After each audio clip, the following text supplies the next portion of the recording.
Last month, the average person bought something they didn't actually need, and within days, many couldn't even remember why they wanted it so badly. Here's the scary part. It probably wasn't your decision. Imagine you're just browsing online. You aren't planning to buy anything. You're only looking. Then, you see a pair of shoes, or maybe a new phone, a coffee tumbler, a skincare product, a gadget everyone seems to own. 5 minutes later, it's in your cart. 10 minutes later, you've convinced yourself you actually need it. But here's the question. Did you really decide to buy it? Or did your brain make that decision long before you realized it? Today, we're going to uncover the hidden psychology behind why we spend money on things we don't need. And by the end of this video, you'll never look at shopping the same way again. Here's something most people never think about. Your brain is incredibly smart, but it's also incredibly old. The human brain evolved over hundreds of thousands of years. Back then, there were no shopping malls, no online stores, no buy now, no free shipping, no midnight sales.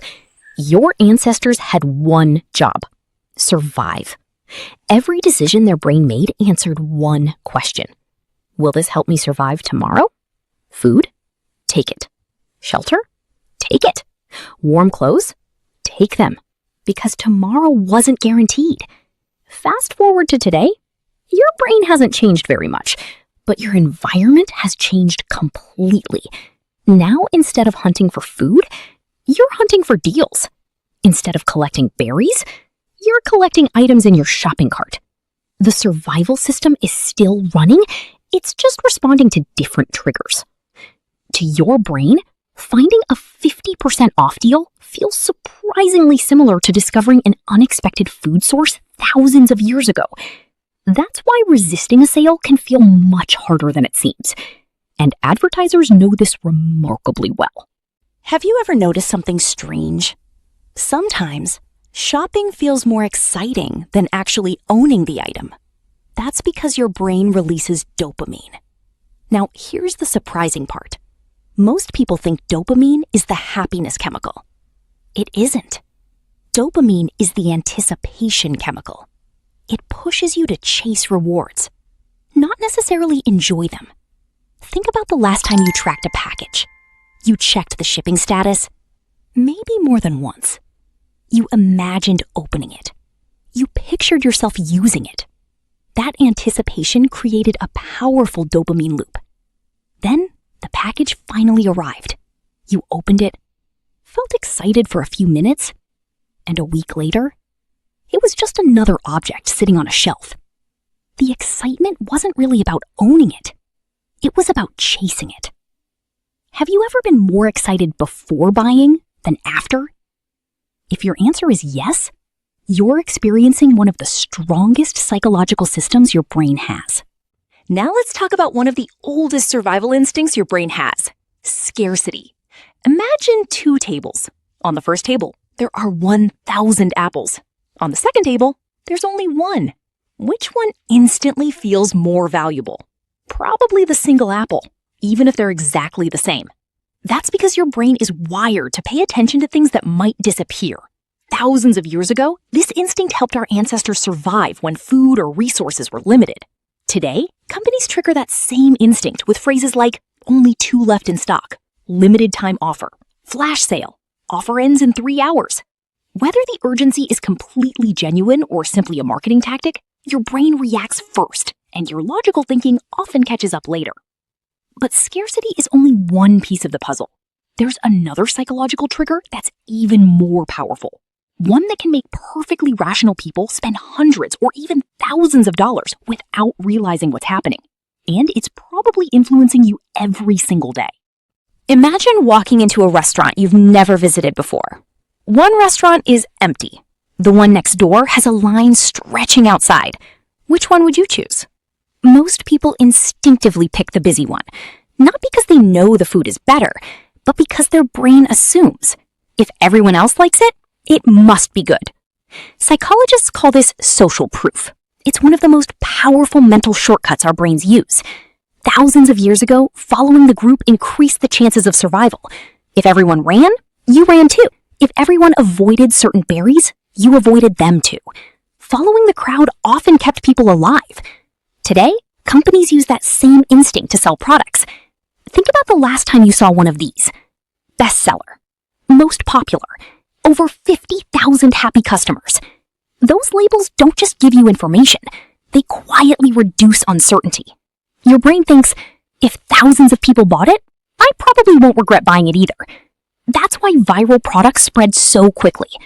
Sometimes, people aren't buying the product. They're buying the feeling of belonging.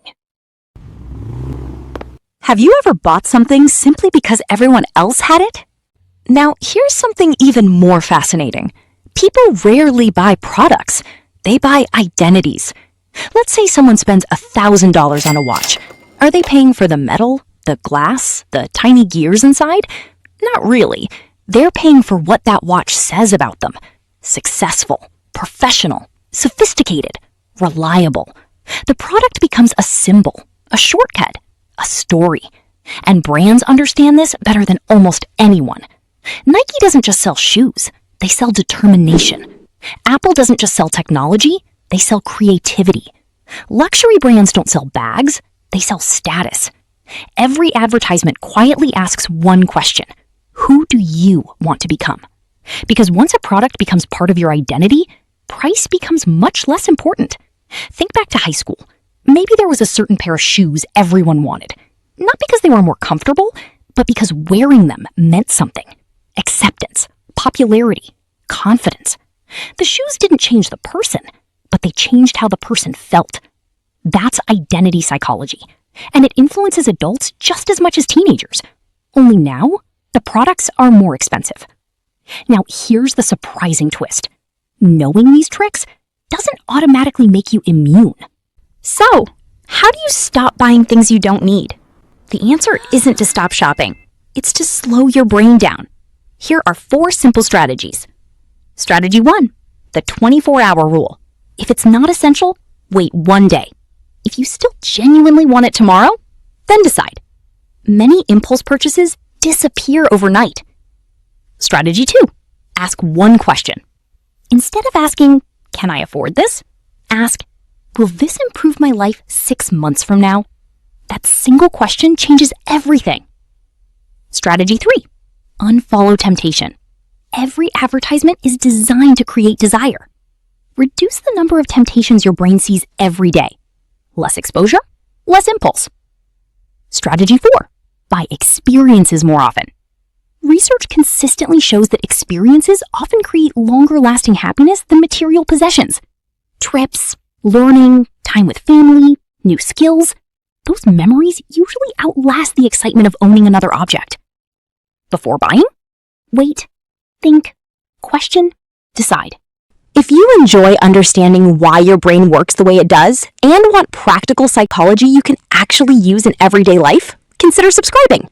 Every week, we'll explore the hidden forces shaping your decisions, habits, relationships, and mindset so you can understand yourself a little better.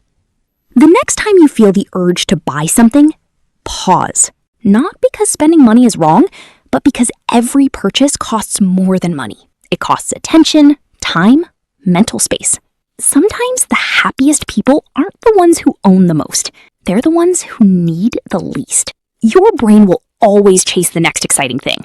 But real freedom begins when you decide what's truly worth chasing. Thank you for watching. I'll see you in the next video.